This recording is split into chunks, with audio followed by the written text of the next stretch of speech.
Quick reaction दे दीजिए क्योंकि रंगरेज साहब इंतजार कर रहे हैं। अब देखिए धर्मेंद्र जी कुछ मुद्दों को लेकर उनकी पार्टी 2017 में भी वही भाषण देते हैं, 2018 अरे 41,000 महिलाओं वाली बात मैंने आज बोली है। यही बोलते हैं, यही झूठ आप चनाब बोलते रहे। अरे बोलने दीजिए, अरे धर्मेंद्र जी बेचैन मत होइए, महिलाओं पे बोल दीजिए ना, यही भाषण देते हैं, यही राग पीटते चले। अब देश की जनता ने, वो हमारी बहनें हैं, माताएं हैं। अरे जवाब देखिए, भारत का देखा आपने, देखिए बौखलाहट देख रही हैं, एक एक कर बात करते हैं। देखिए अभिमानी जी आप चाहती कि यही भाषण पीटते चले और स्थिति ये हुई कि पार्टी किस स्थिति में आ गई कि उत्तर प्रदेश में इनके 2 मेंबर बचे। आज इन्होंने जो कैंडिडेट बांटे हैं, कैंडिडेट आप देख ली किसको बांटे हैं, केवल एक परिवार के लोग चुनाव लड़ रहे हैं, केवल समाजवादी पार्टी के लोग चुनाव लड़ रहे हैं और कोई इनको ओबीसी समाज में और दूसरा व्यक्ति नहीं मिलता है। ये बात किसकी करेंगे और पूरे चुनाव को ले जाना किधर चाहते हैं, क्योंकि इनको पता है कि ये विकास के मुद्दे पर वोट नहीं मांग पाएंगे। क्यों? क्योंकि देश की जनता मोदी जी के साथ खड़ी है। लेकिन मैं उसकी गारंटी नहीं ले सकती। बेहतर हुई है इंफ्रास्ट्रक्चर के मुद्दे पर, भी कह रहे हैं कि शलभ जी आपके मुख्यमंत्री जब वहां पर आए थे तो खौफ ज़्यादा करने के लिए आए थे। वो बुलडोजर एक्शन पर भी यहां पर सवाल उठाते हैं। वो कहते हैं कि दरअसल टारगेट किया जा रहा है और इससे डराने वाली जो कोशिश है वो उनको है, लेकिन हम किसी से डरते नहीं हैं, हम सिर्फ अल्लाह से डरते हैं। वो ये कह रहे थे। नहीं, बुलडोजर से लोग डरते, बुलडोजर से माफिया और गुंडे डरते हैं, इसलिए समाजवादी पार्टी अगर डरती है तो बहुत स्वाभाविक बात है। बुलडोजर से माफिया गुंडे डरते हैं, समाजवादी पार्टी भी डरती है। आप देखिए देश की जनता जब जा रहे हैं मुख्यमंत्री जी तो लोग बुलडोजर लेकर उस पर स्वागत कर रहे हैं, तो देश की जनता तो खड़ी है उस कानून के साथ में।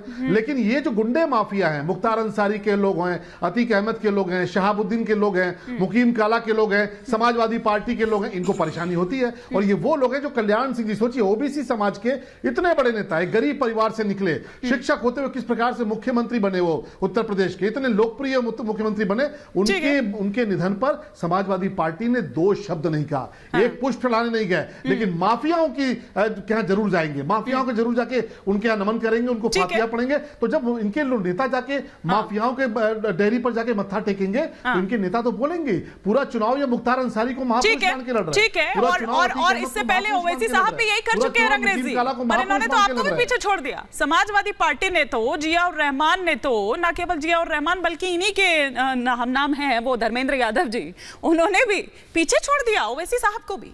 नहीं, ओवैसी साहब ने तो पहले दिन से ही कहा था कि जो है मुख्तार अंसारी साहब को जो जहर देकर मारा गया और वो शहीद हैं और वो हमेशा जिंदा रहेंगे, और अतीक को कैसे कस्टडी में, पुलिस की कस्टडी में मार दिया गया और उन लोगों के खिलाफ अभी तक कोई ठोस कार्रवाई नहीं हुई। तो ये दिखाता है कि ये किस तरीके से, अगर कोई अपराधी मुसलमान होता है तो उसको बता दिया जाता है कि वो बाहुबली है और वो जिहादी है, उसके लिए अलग से एक परसेप्शन बनाया जाता है। क्या था वो बता दीजिए ना, क्या था बताइए। तो सारे हमारे हिंदू भाई भी वहां पर बाहुबली है, वो जिहादी है, नाम बता दूं, धनंजय सिंह से लेकर पूरी लिस्ट है मेरे पास।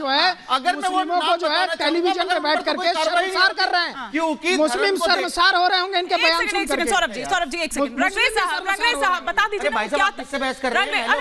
नहीं, इस तरह से नहीं, इस तरह की देखिए ये सड़क छाप भाषा नहीं, मैं आप दोनों को एक सेकंड में आप दोनों को रोक नहीं, पर आप ये देखिए ये सड़क छाप भाषा और ये इस तरह की भाषा शैली बिल्कुल नहीं। एक डेकोरम होता है, प्लीज, नेशनल चैनल है, जिम्मेदार चैनल है, उसको आप मेंटेन कर रखिए। मैं सभी से कह रही हूं कि सौरभ जी नहीं, इस तरह से नहीं, मैं इसकी इजाजत नहीं दे सकती। आप काउंटर करिए एक दूसरे को, ठीक है, थोड़ी बहुत टोका टाकी चलती है, लेकिन ये नहीं कि बिल्कुल ही एक दूसरे पर आप एकदम ऐसे सर फोड़ने पर किसी के एकदम आतुर हो जाए, इस तरह से नहीं ना, इत्मीनान से बात करते हैं। लेकिन रंगरेज साहब बताइए ना, क्या आजादी की लड़ाई लड़ी थी, स्वतंत्रता सेनानी थे, क्या थे, बताइए ना। देखिए वो इसी संविधान के अनुसार और इसी देश के कानून के तहत वो सांसद बने, विधायक बने, कई बार बने। यहाँ के लिए अवाम ने बनाया है ना, क्या मुसलमानों ने सांसद बनाती है? सारे जितने वोटर होते हैं वो सब लोग चुनते हैं। अगर तुम्हें, और ये बार जो योगी जी बार कह रहे बुलडोजर की कार्रवाई को, मैं कहता हूं बुलडोजर की कार्रवाई को कौन सी कानून की किताब में लिखा है कि बुलडोजर की कार्रवाई होनी चाहिए? मैं एक बात, एक मिनट, अगर कोई मुसलमान होता है तो उसके खिलाफ तो आप जो है बुलडोजर की कार्रवाई हो जाती है। अगर कोई हिंदू भाई होता है तो उसके खिलाफ बुलडोजर की कार्रवाई नहीं होती। अगर मैंने अपराध किया है, सजा सिर्फ मेरे को मिलनी चाहिए, ना कि मेरे पूरे परिवार को मिलनी चाहिए। ये मैं बार कह रहा हूं। और योगी जी के पास कितने केस थे उनके पास? ठीक है, मैं इस पर जवाब दूंगी। सरकार आई, उन्होंने अपने सारे केस वापस लिए। मैं आऊंगी क्योंकि वो बार बुलडोजर एक्शन पर बात पूरी नहीं होगी। आप ही ने सवाल किया ना, इसी पर मैं शलभ जी से जवाब ले रही हूँ, फिर एक कर आऊंगी। शलभ जी, यही बुलडोजर एक्शन पर यहाँ पर पूछ रहे हैं, पहले तो इस पर जवाब दे दीजिए। वो कह रहे हैं कि अगर गलती किसी एक की है उसके लिए पूरा परिवार क्यों भुगते? देखिए, इन्होंने एक बात कही कि अगर कोई हिंदू होता है, अपराधी होता है, तो उसके खिलाफ कार्रवाई नहीं होती, और अगर कोई मुसलमान होता है और अपराधी होता है, उस पर कार्रवाई होती है। कितना झूठ बोलते हैं, कितनी बेबुनियाद बातें करते हैं। जरा मुझे बताइए ना कि विकास दुबे कौन सा मुसलमान था? विकास दुबे क्या मुसलमान था क्या? और उसके साथ जो 4 लोग मारे गए उसके गिरोह के, एक भी व्यक्ति मुसलमान था क्या? 5 लोग एनकाउंटर में मारे गए, बुलडोजर चला, पूरा का पूरा घर नेस्तनाबूद कर दिया गया 5 अपराधियों का।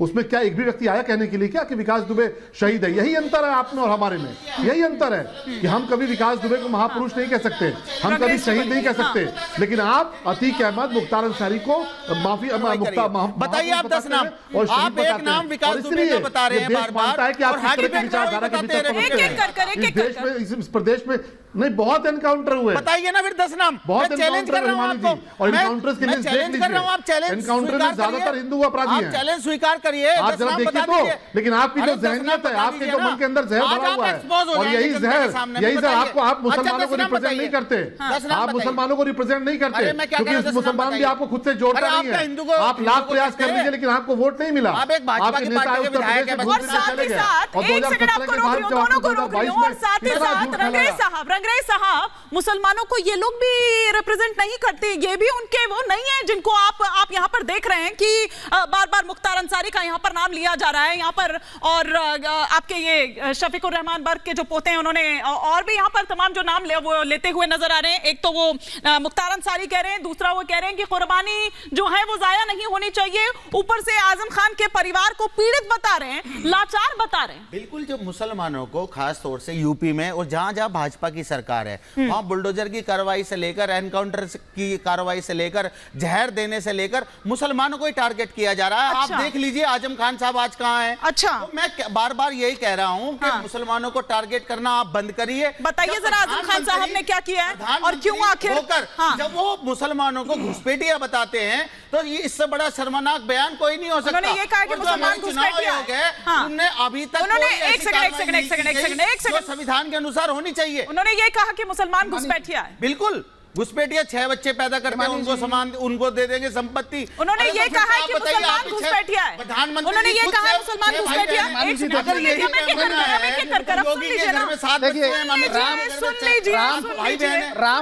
रामपुर में 53% जो आबादी है मुसलमानों की है।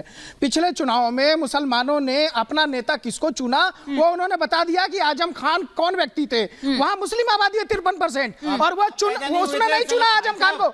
अब बीच में बोलिए, आप बीच में मत बोलो, बीच में मत बोलिए। अभी वही मैं आपको बता रहा हूं, आप कह रहे हैं कि वो जीत गए, ठीक है ना, बीच में मत बोलिए। अब सुनिए, देखिए मुसलमानों के ये लोग रहनुमा नहीं है, क्योंकि मुसलमानों के सशक्तिकरण के लिए कभी इन्होंने कोई कार्य किया नहीं है। सिर्फ मुसलमानों को बदनाम करना। मैं चैलेंज से कह रहा हूं, आप मुस्लिम आबादी से एक सर्वे करा लीजिए, कोई भी अपना रहनुमा नहीं मानती होगी अतीक अहमद और मुख्तार अंसारी को।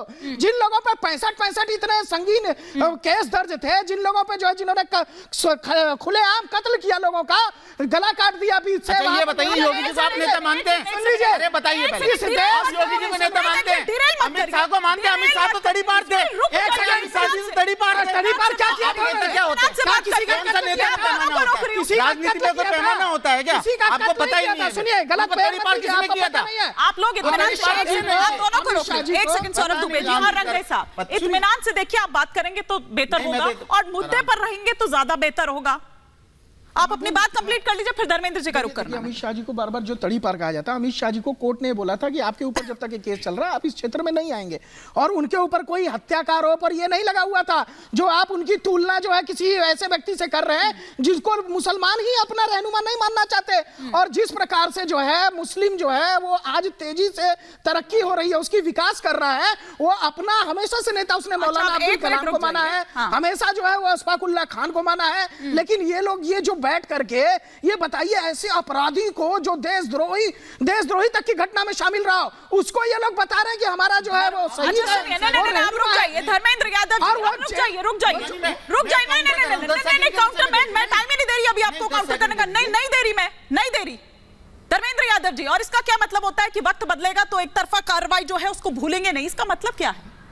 हिमानी जी, भारतीय जनता पार्टी को ये लगता है कि कोई चरखे के सामने बैठ जाए तो गाधी बन जाता है। अरे गादी बनने में बहुत जन्म लगते हैं। अरे ये सोचते हैं कि वक्त दाढ़ी बढ़ाने बदलेगा में तो टैगोर एक बन तरफा जाता है। कार्रवाई को नहीं भूलेंगे का मतलब क्या है धर्मेंद्र यादव जी? इसका जवाब यही है, सुन लीजिए, यही सुन लीजिए, यही सुन लीजिए। दाढ़ी बढ़ा के आदमी टैगोर आज बनना आप चाहता किसी है। आज आप और इसरो के, सुन लीजिए, इसरो के मुख्यालय में बैठने से कोई मिसाइल मैन अब्दुल कलाम नहीं बन जाता है, लेकिन भारतीय क्या जनता पूछ रही पार्टी हूँ कुछ आपसे? नेता प्रयास कर रहे हैं, कोई बात नहीं है। अब क्या केशव बात कर प्रसाद रहे हैं? मौर्य पर हत्या बलात्कार जैसे 302 के संगीन धर्मेंद्र मुकदमे यादव जी, हैं और चुनाव हार चुके हैं। धर्मेंद्र इस यादव देश जी, के सबसे बड़े सूरत धर्मेंद्र में यादव जी, कैसे बन गए? मतलब बताइए। सवाल आप कुछ क्या भी जवाब पूछिए, बताइए? लेकिन मैं तो जो रट कर आया हूँ, मैं तो जो रट के आया हूँ धर्मेंद्र यादव जी, सुन लीजिए, धर्मेंद्र यादव जी मैं यही सब है, जेल में हैं। सुनिए सुनिए एक सेकंड धर्मेंद्र यादव जी, सुनिए सुनिए सब सुनिए जेल में। धर्मेंद्र यादव नहीं, लास्ट नहीं, सुनिए सुनिए, आप भी स्टूडियो में हैं, मैं भी स्टूडियो में हूँ, इत्मीनान से शांति से अपनी चीखने चिल्लाने की जरूरत नहीं है सर। माइक आपको भी नहीं तो मैं आप मेरे सवाल का जवाब नहीं देंगे तो मैं आपको बीच में टोकूंगी। एंकर आप नहीं है, मैं हूँ। मुद्दे पे बात एक सेकंड, जवाब तो लोगे। एक सेकंड,